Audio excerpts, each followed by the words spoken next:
Hey guys, in today's video, I bring you a story that will deeply affect your vision of what exists beyond this life. Let's meet Orion Hawthorne, a shepherd who faced death in the Rocky Mountains and came back with a shocking revelation about heaven, something religions never told.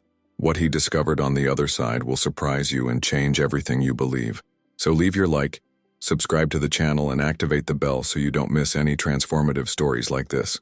Now, get ready for this chilling journey. My name is Orion Hawthorne, and for 15 years I was pastor of Silver Cliff Baptist Church, a small town in the heart of Colorado. Our community was close-knit, a mix of families who had lived there for generations and new residents looking for tranquility. My life seemed perfect in everyone's eyes, but there was something no one knew. I was empty. In the last sermons, my words were mechanical, devoid of the passion that previously flowed naturally. I tried to hide it, but Miriam, my wife, knew. "Orion, you're not well," she said to me one night as we prepared dinner. "It is not the body that is tired. It's something deeper." She was right. I felt like I was moving away from God, as if my faith had been diluted by years of routine. I needed something more, something that would renew the flame within me. That's when I received an unexpected phone call.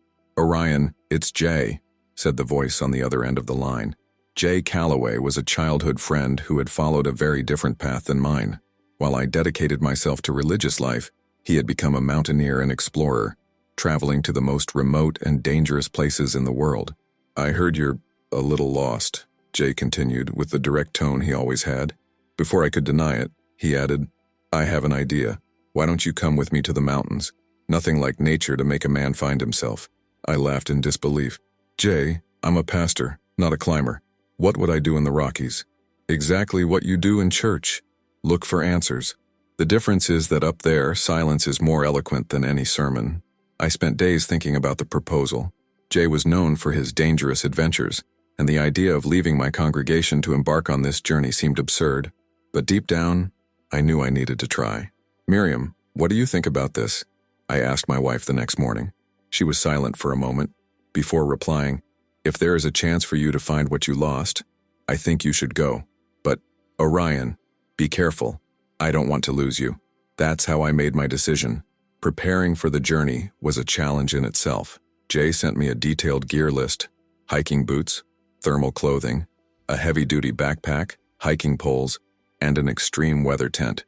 He even recommended some videos on basic survival techniques. "Don't worry, Orion," Jay said into the phone, laughing at my hesitation. "I will be there all the time, but it's good to know what to do if the unexpected happens. In the mountains, everything can change in minutes." Miriam was restless while I packed my backpack. "You know I support you, but these mountains are no joke," she said, handing me a small Bible. "Take this with you, even if you think you won't need it. You never know when a word might be your only strength." On the morning of departure, Jay arrived in his truck, loaded with climbing gear. He looked like a hardened version of the boy I knew. Stubble, sun-tanned skin, and a confident smile that seemed to defy danger. "Ready to find out who you really are, Pastor?" he joked, patting my shoulder. The trip to the trail's starting point was marked by lively conversation. Jay talked about the mountains as if they were old friends. "They don't lie, Orion. If you are lost, they show you. If you are weak, they make you stronger. But if you're not prepared, they break you." When we finally started walking, the world around us seemed to transform. Dense forests gave way to open fields dotted with wildflowers and streams that sparkled in the sunlight. With each step, I felt like I was entering a sacred place, a temple without walls. "So, Pastor," began Jay during a rest break, "do you really believe that heaven is a place in heaven?" "Of course," I replied instinctively. "Jesus promised to prepare a place for us." Jay smiled, but didn't respond right away. Instead, he pointed to the horizon where snow-capped peaks rose majestically. "You'll understand something different when you get up there," he said, enigmatically. The walk was exhausting. The air became thinner, and each step seemed to demand more of me. But, curiously, I also felt something awakening within me, a kind of primal connection to the earth and the Creator. It was as if the act of climbing was a metaphor for the search for something greater. As we set up camp at nightfall, Jay looked at me and said, "This is just the beginning, Orion. Wait until the mountain shows you who you really are." The third day of our journey began with a clear, cloudless sky and a gentle wind that blew through the valleys, as if the mountains were welcoming us. I was exhausted, but a silent strength inside me pushed me to continue. Jay led the way with firm steps, always paying attention to the terrain. "We're getting to the most challenging part," he warned, pointing to a set of steep cliffs in the distance. "But if we cross this area before noon, we will be safe." The climate began to change suddenly. The sky that was once a bright blue was now filled with dark clouds that were moving fast, as if something was approaching. Jay looked up, frowning. "That's not right." The forecast didn't mention any of that. The wind picked up, bringing with it a biting sensation of cold. I could see the discomfort on Jay's face, but he tried to reassure me. "Let's find a place to camp. We need to get out of this exposed area before it gets worse." As we climbed, the wind turned into a violent storm. Snow began to fall, quickly covering the ground. Every step became a fight against gravity and the weather. I felt my muscles burn and my breath become shallow. "Jay!" I shouted, my voice almost drowned out by the sound of the wind. How much longer?" 10 more minutes until a refuge," he responded, but it seemed more like an attempt to keep me moving than a realistic estimate. Suddenly, my foot slipped on an ice-covered rock, and I fell to my knees. Jay rushed to help me, but I could see the fear in his eyes. "Orion, you need to get up now. We can't stop here." I gathered all the strength I had to stand up, but my movements were slow and uncoordinated. The cold was consuming me. My body felt heavier and heavier, and my field of vision began to shrink, as if a shadow was covering my mind. "Orion!" Jay shouted again, but his words seemed to come from a great distance. The world around me began to disappear, replaced by absolute silence. The last thing I saw was Jay's face, frozen in an expression of despair as he tried to hold me back. Then everything went out. It was the beginning of the most transformative moment of my life. When everything went dark, I thought that was the end. But instead of permanent darkness, I was enveloped in a warm, welcoming light, unlike anything I had ever experienced. It wasn't just a light that was seen, it was a light that you felt. It didn't blind me, but it seemed to fill me in a way that human words could never describe. Orion. I didn't hear a voice in the conventional sense. It was more like a thought that resonated within me, charged with love and authority. I looked around and realized I wasn't in a physical place. It was like being suspended in an infinite space of golden, pulsating light. There was a sense of peace so deep that all fears, pains, and worries disappeared. It was as if I were part of something bigger, something eternal. Suddenly I started seeing images. They weren't like traditional memories, but moments from my life projected before me, in such vivid detail that I could feel them again. I saw the days when I comforted members of my church by sharing words that brought them hope. But I also saw times when I judged people harshly, hiding behind religious dogma. Every choice, every word, was there, and I felt the impact they had on others. "You sought heaven as a place," the voice continued, soft but firm. "But heaven is not a destination. It is a state of divine unity, accessible to all who choose love." As I listened, I began to notice something extraordinary. It was as if I could see beyond myself. I observed the earth from a distant perspective, seeing it as a living organism. Small golden sparks shone within each human being, some intense, others almost dim. I understood that these sparks were manifestations of divine love, but many were clouded by fear, pain, and hate. "You have a choice," the voice told me. "You can remain here, in eternal unity, or return. But if you choose to return, your life must be guided by this truth." The love I felt for Miriam, for Jay, and for my congregation flooded my heart. I knew I needed to go back. It wouldn't be easy, but something inside me said this message needed to be shared. "I want to go back," I declared. The moment I made the decision, I felt like I was being pulled down, compressed and squeezed back into my physical body. The pain was intense, but there was a purpose to it. I woke up to the sound of Jay screaming my name. The first thing I felt upon returning was pain. Crushing pain that seemed to come from every fiber of my body. My chest burned, my hands and feet were frozen, and breathing was like trying to pull air through a glass barrier. But there was something deeper that surpassed the physical pain, the memory of the light, the unity, and the choice I had made. "Orion, Orion, stay with me." Jay's voice seemed to come from far away, but it gradually became clearer. I felt strong hands holding me and a growing heat enveloping my body. He had covered my torso with his thermal jacket and was rubbing my hands and arms desperately. "Jay." My voice was weak, almost a whisper. Her eyes, which were normally full of confidence, were now red and bright with unshed tears. "You are alive. I thought I lost you." Jay leaned down and pressed his forehead against mine, as if to make sure I was really there. I saw something," I tried to say, but my body was too weak to form complete sentences. Jay firmly interrupted me. "Don't talk now, Orion. I need to get you out of here. The storm is abating, but we have to get down before it gets worse again." He adjusted my body to carry me, using a makeshift system with ropes and the backpack to support me on his back. I had never seen Jay so determined, almost fierce in his dedication. As he carried me up the mountainside, flashes of the experience I had in the light continued to appear in my mind. The vision of the golden sparks within people, divine unity, heaven as a state of love, all were engraved in my soul. I knew this was not just an experience, but a revelation that needed to be shared. For hours, Jay struggled to get us to safety. Finally, we found a cave that protected us from the biting wind. He lit a small fire, preparing something hot to revive me. As I sipped the hot liquid, Jay finally broke the silence. "What happened to you up there?" he asked, his voice filled with a mixture of curiosity and concern. "You weren't just unconscious, Orion. I saw your face. It was as if you were somewhere else." I looked at him, feeling the weight of what I had experienced. "Jay, I saw the light and the sky, but not how I imagined. It's much more than a place. It's love. It's everything." Jay frowned, clearly intrigued, but instead of questioning, he just nodded.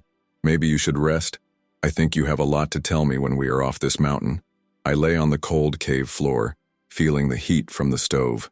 Even though I was exhausted, a determination began to take shape within me. Returning to life hadn't been an easy choice, but now I knew why I was here. When we finally reached the bottom of the mountain 2 days later, my body was in shambles, but my mind was clearer than it had ever been. Jay took me straight to the hospital, where doctors confirmed that I had suffered severe hypothermia. They said it was a miracle I was alive, considering how long I spent exposed to the storm. "Miracle," I repeated, as a nurse examined me. That was exactly it. Not just because I survived, but because of what I experienced during that time out of body. Jay stayed with me until I was discharged. He was a practical man who rarely spoke about spiritual matters, but I could tell he was restless. On the last night before leaving for his next expedition, he called me in for a chat. "Orion, I've known you since we were kids," he began, looking at the coffee in his hand. "You were never the type to give up, but up there, it felt like something bigger was happening. What did you see in that light?"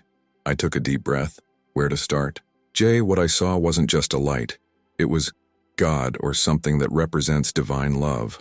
It wasn't a place like I imagined, but a connection. It was as if everything and everyone were interconnected. And more than that, I realized that our life here is not just about blind faith. It's about how we live the love that is within us." Jay was silent for a long time, before muttering, "Do you really believe this changes everything?"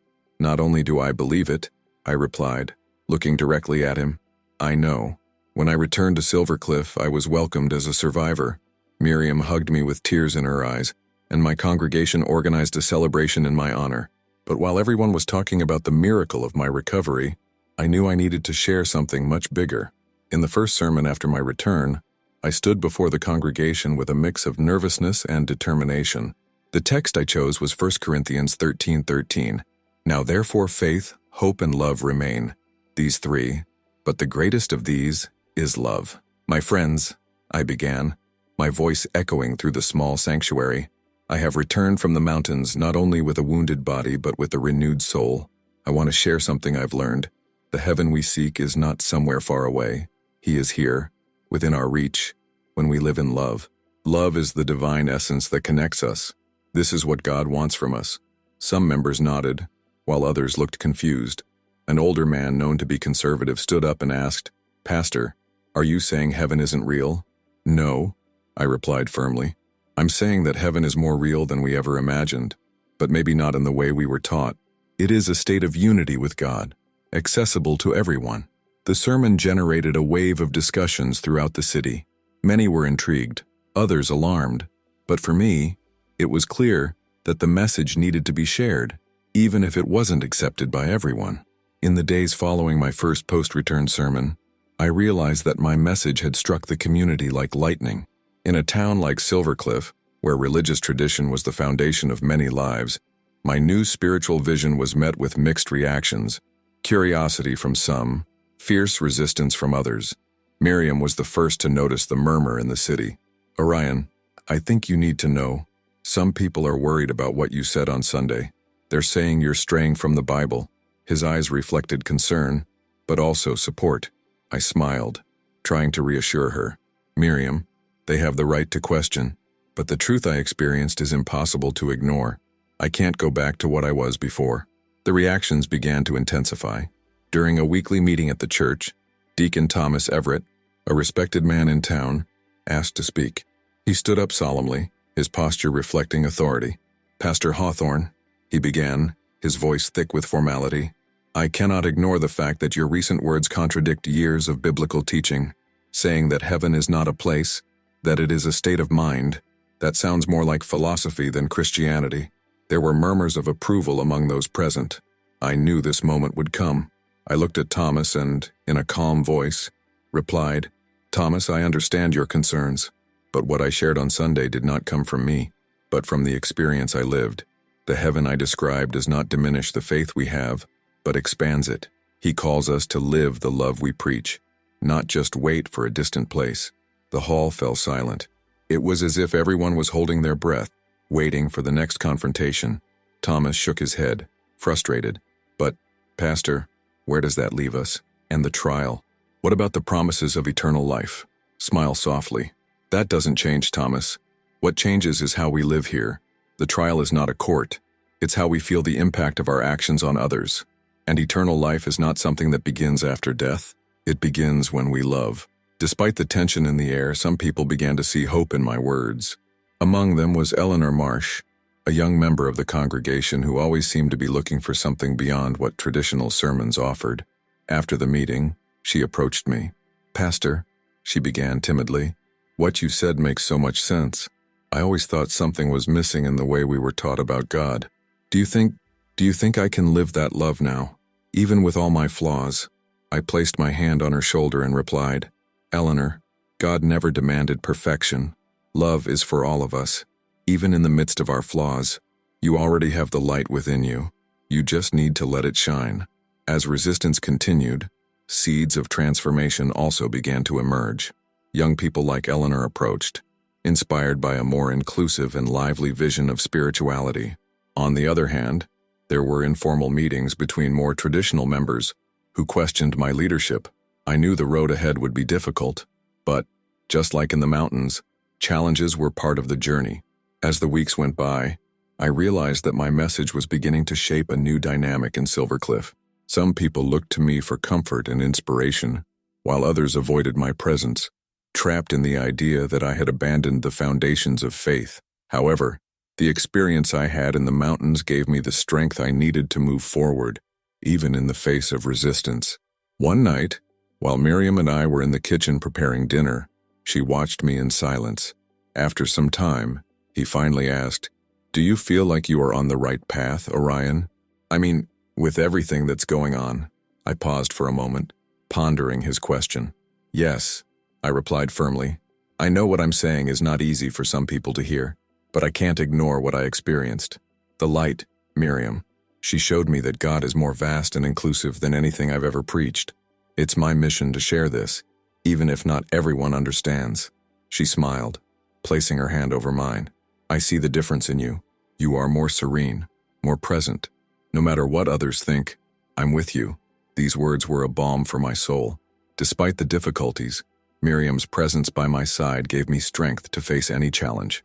That same weekend, I received an invitation from Eleanor Marsh to visit a group of young people she had brought together. They were people from my congregation and beyond who were curious to understand more about this vision of heaven as a state of love and unity. When I arrived at the small hall where they gathered, I was greeted by anxious looks. Eleanor was beaming, introducing me to the group. "Pastor Hawthorne, thank you for coming. We all want to hear more about what you experienced." I told them my near-death experience in full detail. I spoke about light, life review, and the understanding that heaven was accessible to everyone who chose to live love. Their reactions varied between amazement and reverence. A young woman named Clara asked, "Do you think that even people like me, who are not religious, can find this heaven?" I looked directly at her and replied, "Clara, heaven is not about religion. It's about the love you carry and share. That light is within you, regardless of how you name it." These meetings began to grow, attracting not just young people, but people of all ages who were looking for something deeper than traditional dogmas.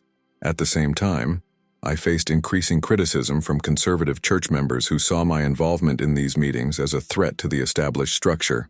One day, during an official congregation meeting, I was confronted again by Thomas Everett. "Pastor," he said, his voice thick with authority, "we cannot ignore that your message is dividing the church. If you continue on this path, you may need to consider leaving your position." There was a murmur in the hall, but this time, an older woman named Agnes stood up.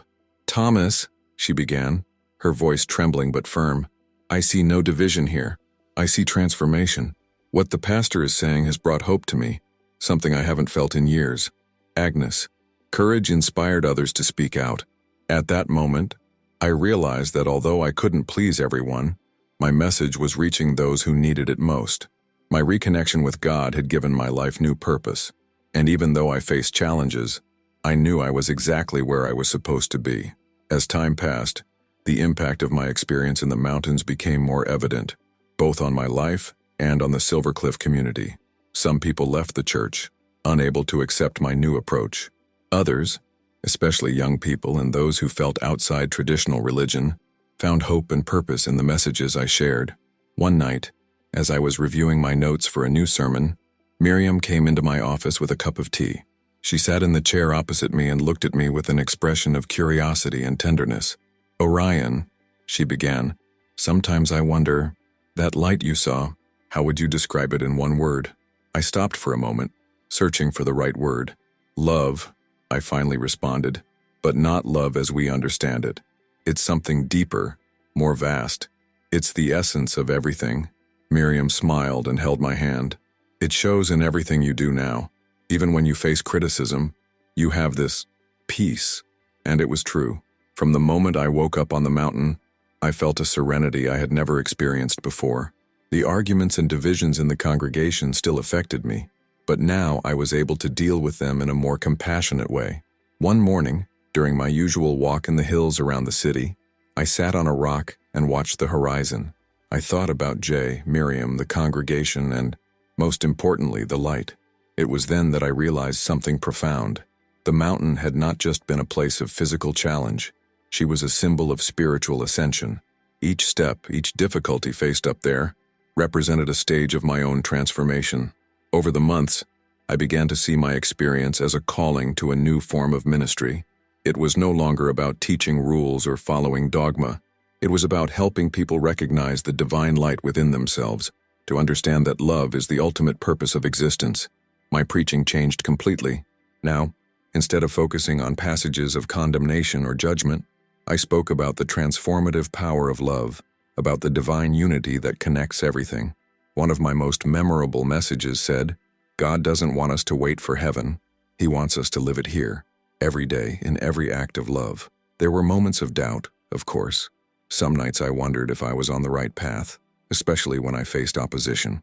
But then, I remembered the light and the choice I made to return. That memory was like a lighthouse, guiding me through even the most intense storms.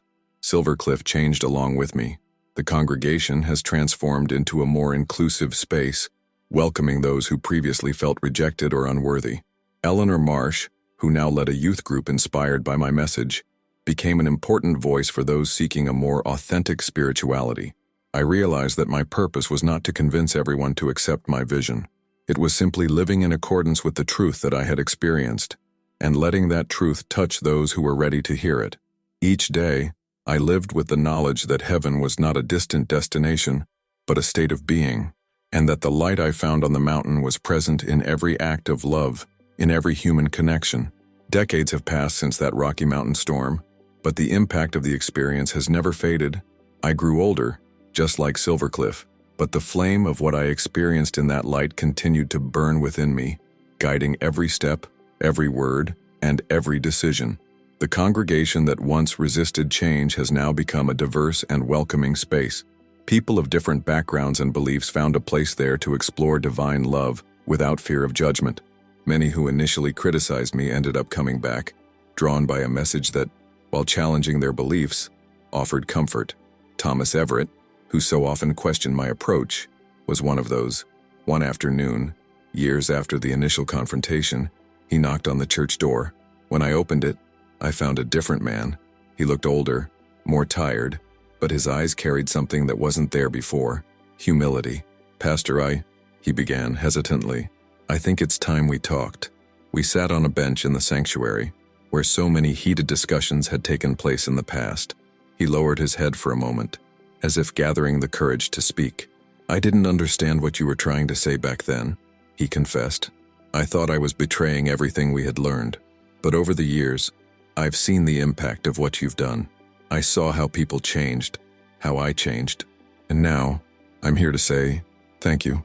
I remained silent, feeling a weight dissolve in my chest. I touched his shoulder and replied, "Thomas, it was never about being right or wrong. It has always been about living the love that God has placed in us, and I'm glad you somehow found that." Eleanor Marsh, now an adult, led the congregation with renewed energy. She said that my message had given her life meaning, and that she wanted to ensure that future generations continued to hear this truth. "Seeing your growth was one of the greatest gifts I have received. One of the traditions I've maintained in recent years has been to visit the mountain on each anniversary of that storm. I climbed as much as my body allowed and found a quiet place to reflect. Miriam, although now limited by age, always made a point of accompanying me as far as she could. Remember what I said that night?" she asked once, sitting down next to me on a rock. "About you being more serene?" I smiled, looking at the horizon. "Yes, and I think I finally understand why. That light didn't just show me what God is. She showed me who I am. Today, as I write this story, I feel deeply grateful, not just for the second chance at life, but for the opportunity to share what I learned. The light I saw on that mountain was not something exclusive to me. It is within all of us, waiting to be discovered and experienced. My legacy will not be about building a big church or reaching thousands of people. It will be about the transformation that began in a lonely, empty heart and found its purpose in the simplest and most powerful message of all: love. If you liked this beautiful spiritual testimony, leave a like, comment on your impressions, subscribe to the channel, and don't forget to activate the notification bell to watch each new video and help us spread this message to a greater number of people. Until next time.